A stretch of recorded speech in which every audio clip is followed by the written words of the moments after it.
Hello everyone. In this video, we are going to draw the shear force diagram and bending moment diagram of a cantilever beam that is subjected to uniformly distributed load. This is one of the fundamental problems, and if you can wrap your mind around the rudimentary concepts and procedures of how to draw the shear force diagram and bending moment diagram for simple problems, then of course for complicated problems, for highly involved loading conditions, like a simply supported beam with uniformly varying load, or a simply supported beam with a trapezoidal loading, then it becomes easy for you to solve that type of problems. And mathematics requires you to review and revisit the concepts so you can practice these types of problems at the privacy of your room. So let us start the problem now. So we have a cantilever beam.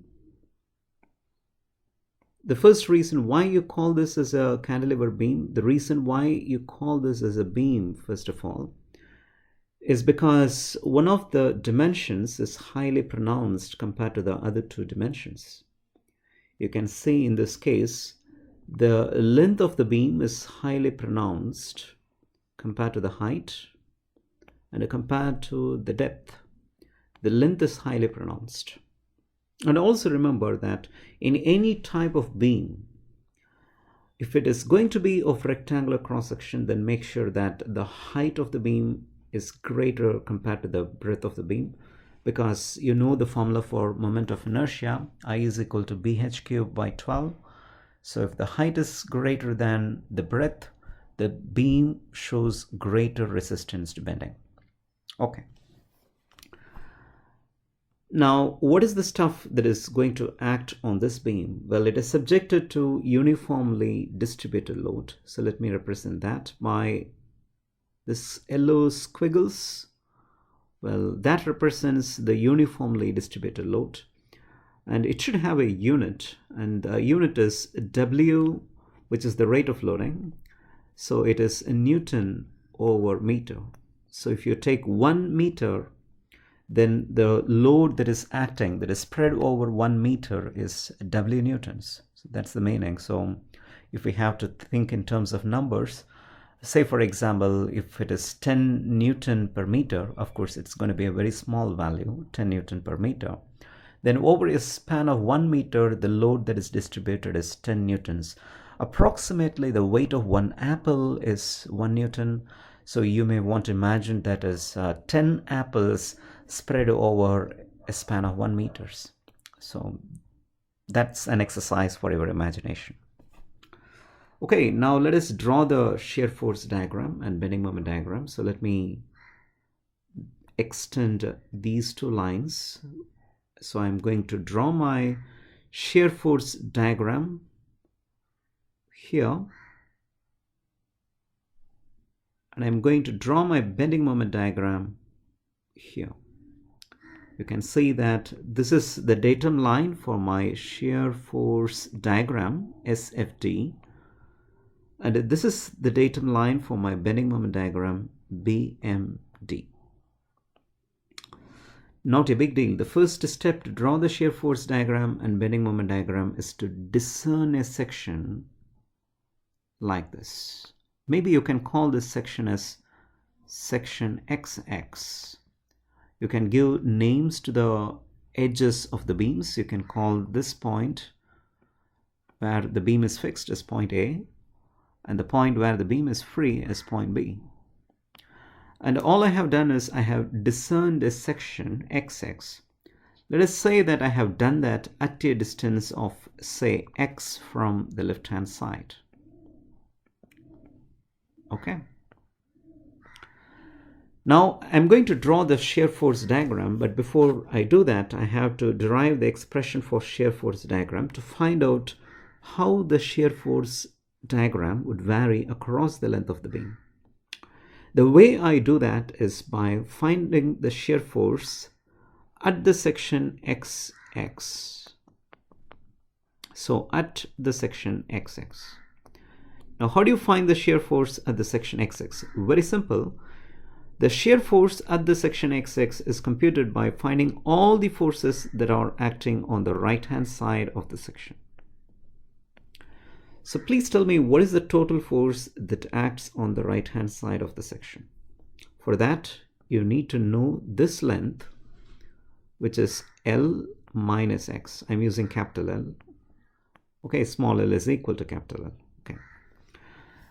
Now, what is the total force that is spread over this region from this point to this point? You can see the highlighter. I believe that you can see the highlighter. So what is the total force that is spread over that region between section XX and the point B? Well, W Newton is spread over 1 meter. So it's something like this. W Newtons is spread over 1 meter. So over a span of L minus X meters, what would be the total force? It's very simple. It is W into L minus X. I used to tell my students that if 5 chocolates cost 12 rupees, how much would 3 chocolates cost? Something like that. So it's W into L minus X. The important thing that you have to notice at this point of time, well, you have got the equation. No matter where you shift this section XX, the one, you see, this particular section, even if you shift this section a little bit towards the left-hand side, or even if you shift this section a little bit towards the right-hand side, X is always going to be X. It's always reckoned from the left-hand side, it's always going to be X, right? So no matter where you shift this section XX between the point A and the point B, you are going to end up with exactly the same equation, W into L minus X. Which means that this particular equation, W into L minus X, is valid between the point A and the point B. You have to write that statement for clarity. So this particular equation is actually valid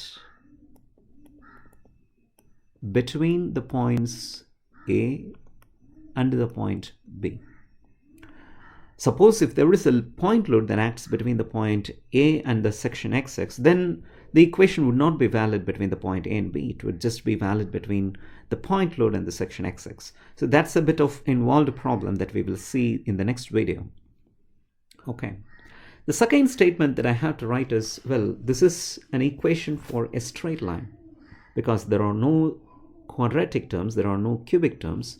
So I can say this is an equation for a straight line, which means that our shear force diagram is going to vary in a straight line manner.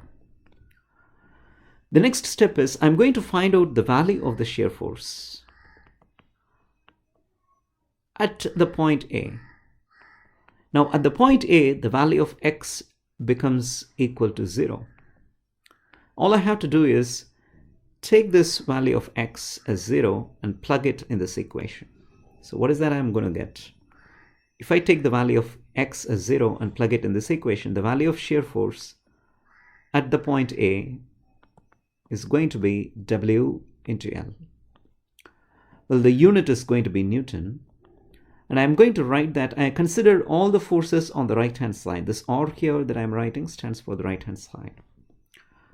And all the forces are acting in the downward direction. So this arrow indicates the downward force. And by convention, I have to plot the shear force diagram above the datum line, right? So forces are acting, this is the direction of the force. The force is acting in the downward direction. Well, the sign is positive. Oh, I'm sorry. I think I just made a mistake. Okay, here we go again, just for clarity. The forces are all acting on the right-hand side. Okay. And remember, the forces are acting in the downward direction, so I have to put a negative sign. So can I use this red to write the negative sign, which means the forces are downwards. It's a negative sign.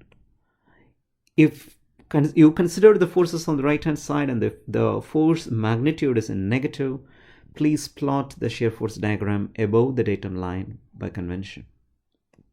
Now, you know where the story is heading. If the forces are acting on the right-hand side And if you are getting a positive sign, draw it below the datum line. Simple as that, okay? The next step is to find the value of the shear force at the point B. At the point B, the value of x becomes L. So when you just feed the value of x as L in this particular equation, then what actually happens is the value of the shear force at the point B when the value of x is L is becoming 0. Okay, so let me represent that here. So at x is equal to L, the value is 0, 0 here. At x is equal to A, at the left extreme end, the value of the shear force is WL. I have to plot it above the datum line, so it is W into L. Now, how do you join these 2 points? By a straight line. So you join these 2 points by a straight line. And if you want, you can shade this. That represents the shear force diagram. So this is the way you draw the shear force diagram. Of course, the procedure is going to be the same.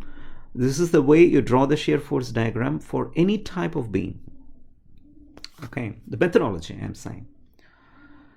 Now, let us draw the bending moment diagram. So first, let me find the value of the bending moment at the section XX by considering all the forces on the right-hand side. So what is moment? Moment is force into perpendicular distance. So what is the total force that is acting over the region L minus X? I'm putting a highlighter here. So you just have to tell me what is the total force that is acting in the region L minus X. The total force, first let me write that because moment is force into perpendicular distance. The total force is W into L minus X. That we know. And what is the perpendicular distance? Into perpendicular distance. The total force can be assumed to act at the center. To be even more precise, I have to say the total force that is spread in this region, is assumed to act at the centroid of this load, which means at the center between XX and B, it is acting at the center. So this distance is going to be L minus X divided by 2, right? So the perpendicular distance is L minus X divided by 2. So I can write this a little bit like W into L minus X the whole square over 2. If you want this to be expanded by using A minus B the whole squared formula, you can do that. Okay. Now let me draw the bending moment diagram. So before I draw the bending moment diagram, I have to find out what is the value of the bending moment at the point A. So go ahead and tell me please, the value of bending moment at the point A, the value of x is 0. So x, when it becomes 0, if you just feed this value of x is 0 in this equation, so what's going to come out of that is W into L square over 2. That's right. And again, is it causing a clockwise moment or anti-clockwise moment? Well, it causes a clockwise moment. So remember to put plus sign. Because the moment is clockwise, plus sign. You considered all the forces on the right-hand side. And the sign is positive. If the sign is positive, because it is clockwise moment, you have to draw the bending moment diagram below the datum line. Draw it below the datum line, guys. Because if it is right-hand side, if the sign is negative, draw it above. If it is right-hand side, if the sign is positive, draw it below. If it is left-hand side, if the sign is negative, draw it below. If it is left-hand side, if the sign is positive, draw it above. For cantilever beams, please consider all the forces and the moments on the right-hand side. That's my humble request, because there is going to be a concentrated moment that acts on the left extreme end at the fixed end. So just to avoid confusion, please consider all the forces and moments on the right-hand side. Okay. Now, the next step is to find the bending moment at this section, at x is equal to L. So the value of bending moment at x is equal to L. So at x is equal to L, what is the value of bending moment? The value of bending moment at x is equal to L, you just have to put the value of x as 0. You see that the value of bending moment becomes 0. So let me represent that here. At x is equal to L, the value of bending moment is going to be 0. At x is equal to 0, the value of bending moment is WL square over 2. So here we go, it is WL square over 2. WL square over 2. So it's not going to be a straight line. You can see that it is varying in a quadratic manner. So it's varying in a parabolic manner. So I have to write the statement, it is varying in a parabolic fashion. Parabolic. So it's not a straight line. Again, this equation is valid between the points A and B. Write that statement. The equation for bending moment is valid between the points A and B. No matter where you shift this section XX, you are actually going to end up with this particular equation, no matter where you shift the section XX. So all you have to do is join these two lines, join these 2 points, but well, it's going to be parabolic. And the equation of this parabola is W by 2 into L minus X, the whole square. So that is our bending moment diagram. You may also want to shade the diagram. So clearly the value of bending moment is going to be maximum at the left extreme end, and also the value of the shear force is going to be maximum at the left extreme end, which means that if it is a cantilever beam, the value of shear force becomes maximum at the left extreme end, the value of bending moment becomes maximum at the right extreme end, which means that you have to put more and more material, strengthen the left extreme end, right?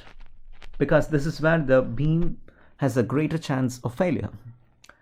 Well, you can make it a tapered beam, which means that you can put more material at the left extreme end and put less material at the right extreme end. Well, this is not a very good diagram, but anyway, if it is a tapered cantilever beam, okay, then it is also perfectly fine, because the reason is because you don't need more of a material at the right extreme end. You can make it tapered, so it becomes economical, you save material. So it is up to you to interpret the mathematical equation. Try to hack the mathematical equation, try to squeeze out some interpretable and actionable engineering decisions out of the mathematical equations. Thank you so much for your patience. Thank you.